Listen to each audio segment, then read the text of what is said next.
tous. En feuilletant le petit dossier qui m'a été remis, j'ai vu la thématique de base, une technologie, mobilité connectée, une technologie ou un mode de vie. Oui, mais en fait, c'est une technologie pour un mode de vie. C'est à partir d'une nouvelle technologie que, à mon avis, on est en train de modifier en profondeur, je ne veux pas dire on va changer la vie, hein, mais on est en train de modifier en profondeur le rapport des citoyens avec la mobilité en général et avec les transports publics en particulier. Moi, je voudrais partir d'un chiffre qu'on a souvent cité et qui, à mon avis, doit nous faire réfléchir. Si, par miracle, demain, on arrivait à faire un transfert modal de 10% de la population sur les transports publics à partir de leur voiture, il faudrait augmenter de 100% l'offre. 100% l'offre. Vous imaginez la difficulté pour le faire, dans le contexte d'aujourd'hui en particulier. Pourquoi est-ce que je cite ce chiffre? Parce que je crois que avec les smartphones, avec la connexion, on peut mieux utiliser l'existant.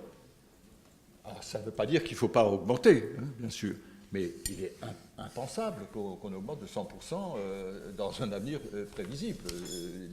Les collectivités, que ce soit au niveau national ou au niveau local, n'en ont évidemment pas les moyens. Donc, je dirais que cette mobilité connectée est quelque part un impératif catégorique. On est obligé d'aller dans cette direction-là et ces technologies, aujourd'hui, elles se développent considérablement et elles facilitent le rapport, comme je l'ai dit, des citoyens avec la mobilité et avec les transports publics. Alors, à quoi ça sert concrètement? Ça sert d'abord effectivement à développer de l'information en temps réel et de l'information sur les difficultés que l'on peut rencontrer dans le voyage intermodal que l'on projette.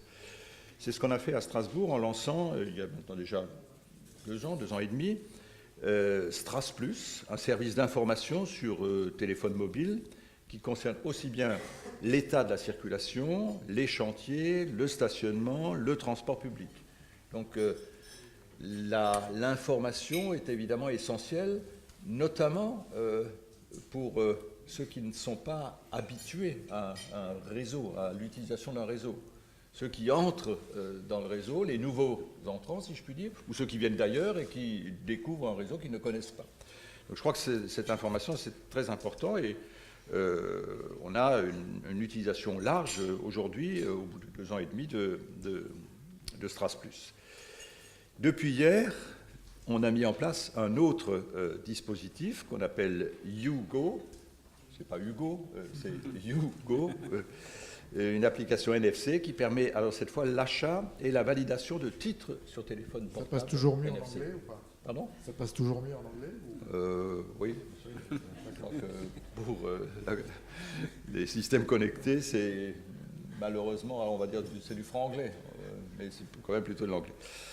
Donc ce système que l'on est en train de mettre en place est un système qui finalement peu coûteux et léger pour le réseau. C'est-à-dire qu'on a consenti quand même un investissement d'1 million d'euros, mais on travaille avec les valideurs existants, c'est-à-dire en mettant des puces permettant effectivement de valider sans changer tout le système. C'est important parce qu'on l'a fait il y a quelques années, c'est un système coûteux, et donc on a trouvé ces modalités, disons, permettant d'attendre éventuellement une nouvelle génération de valideurs, parce que ces valideurs qu'on a en place aujourd'hui, autant les utiliser comme je viens de l'indiquer. Donc avec son téléphone NFC, le client peut préparer son déplacement, puis acheter directement son titre de transport et prendre le transport public. Donc c'est bien un outil qui favorise l'accès au transport public, contribue donc au report modal et à une meilleure utilisation du réseau existant.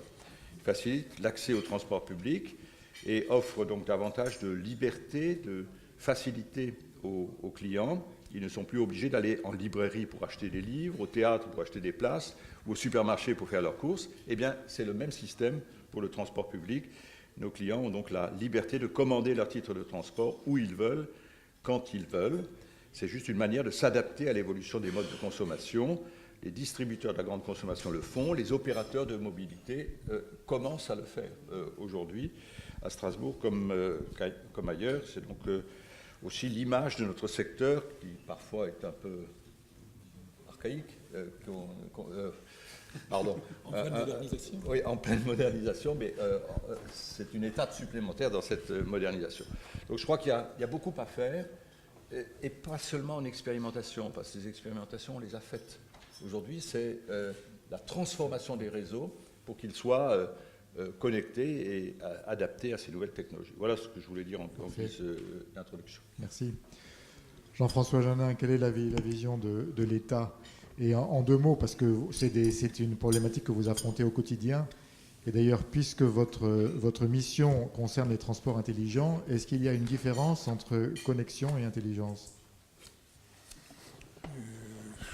Oui, bien sûr. Il ne suffit pas d'être connecté pour être intelligent. Bon, mais enfin, il vaut mieux l'être pour que l'intelligence se développe. Ce que je voudrais dire, c'est que les technologies avancent encore plus vite qu'on ne l'imagine, et que dans le monde des télécoms aujourd'hui, si vous posiez cette question, vous n'auriez pas la même réponse que celle qui a été donnée tout de suite, et pourtant ça a un sens sur les transports. Je m'explique, on parle aujourd'hui de systèmes coopératifs, donc dans le domaine des télécoms, puisqu'il y a eu une réflexion qui est aboutie dans les 2-3 dernières années sur les systèmes de télécommunications qui permettront de connecter, de relier des objets dans lesquels il y a des ordinateurs, donc de relier des ordinateurs qui seront mobiles. Et parmi les objets dans lesquels il y a des ordinateurs, il y a évidemment les voitures, mais il peut y avoir les bus, il peut y avoir les personnes qui sont dans des bus.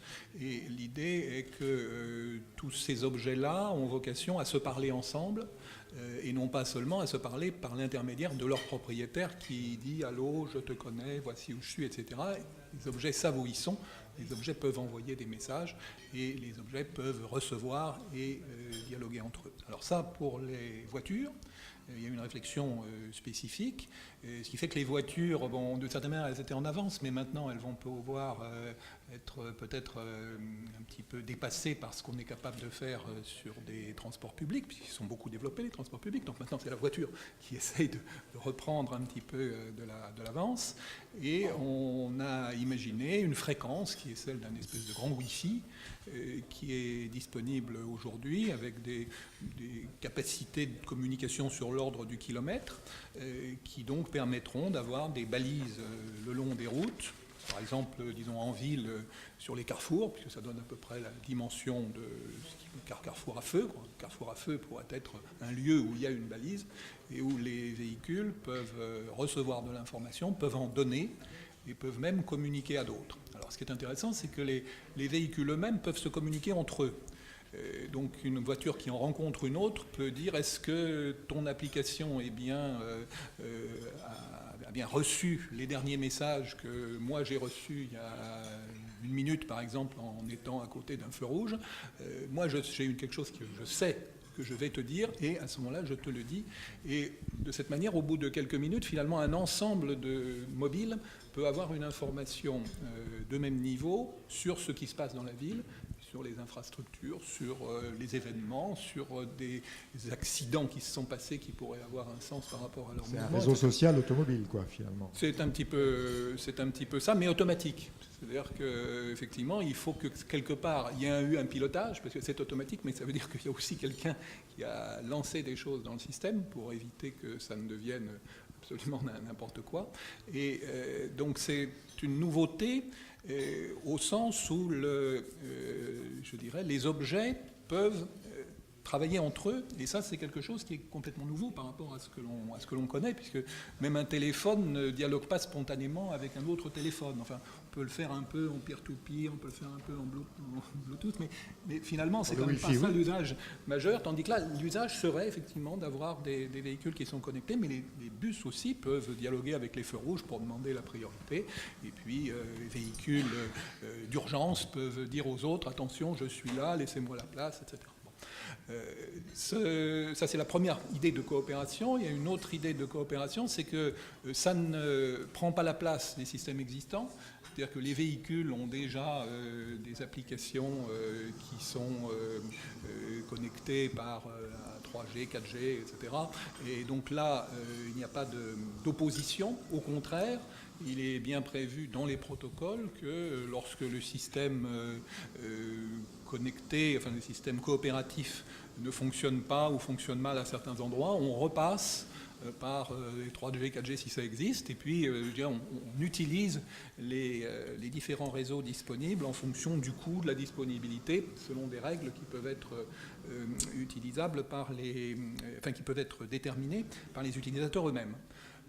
L'autre idée, c'est que dans cette logique, on travaille sur des normes internationales, et en fait l'objet, ce nouveau réseau a été conçu d'une façon ouverte, donc on n'est pas avec un système propriétaire de 3 sociétés. Alors, quand on va dans le détail, probablement des tours de main qui ne sont pas si répandus que ça, et puis on est quand même dans les nouvelles technologies où même si c'est ouvert, celui qui fabrique 1 million de systèmes par jour va avoir un prix inférieur à celui qui en fait péniblement 10 000 par an, quoi.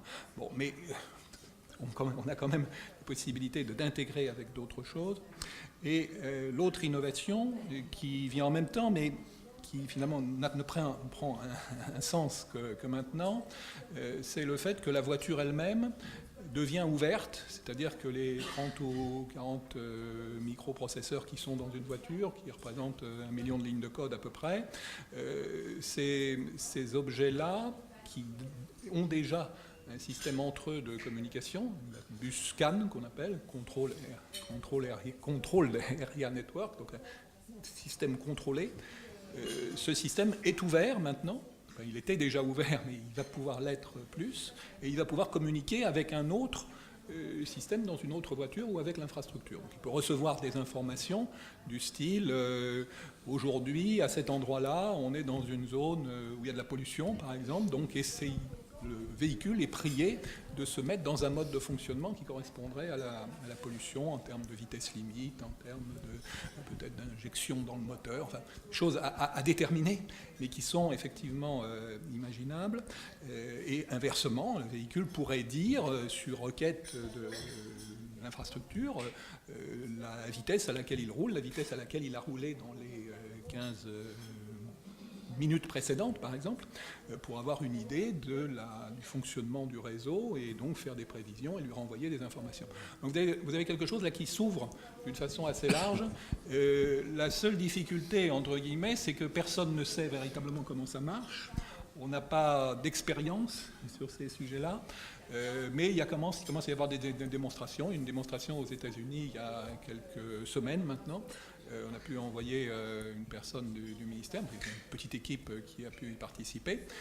Donc ils ont équipé 3000 véhicules en seconde monte pour la plupart d'entre eux. Je crois qu'il y en a une soixantaine qui avaient été faits en première monte pour avoir des systèmes un peu plus maîtrisés. Mais autrement, c'est des boîtiers qu'on a mis avec de la colle sur des voitures existantes qui ont commencé à dialoguer avec des applications qui pour nous paraissent un petit peu étonnantes. Alors, des applications assez simples pour annoncer qu'il y a un événement sur la route, mais comme ils voulaient faire des choses qui soient un peu plus immédiates et plus en rapport avec ce qui est un peu la vision de la sécurité routière, ils ont imaginé un service dans lequel un véhicule qui passe un feu rouge quand il est rouge, quoi, donc qui constitue un danger pour les autres, informe, ou le feu rouge informe les autres véhicules qu'il y en a un qui vient de passer au feu rouge. Bon.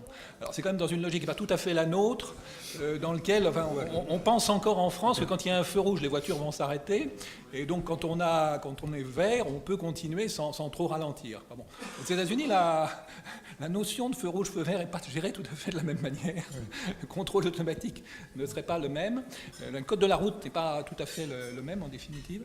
Et donc ça s'est constitué, semble-t-il, pour eux, un risque, et il paraît assez intéressant pour eux de dire qu'on va protéger la sécurité routière en offrant un service de ce genre. Alors c'est le sujet aujourd'hui, maintenant, pour les spécialistes, de dire qu'est-ce qu'on va faire comme démonstration dans les mois, années qui viennent, parce qu'il y a des projets européens et français là-dessus, et de quoi finalement va-t-on parler au public, puisque c'est quelque chose de nouveau. Il faut bien expliquer un petit peu qu'est-ce qu'on va en faire, il ne faut pas se tromper sur l'image qu'on donne au début de ce genre de service.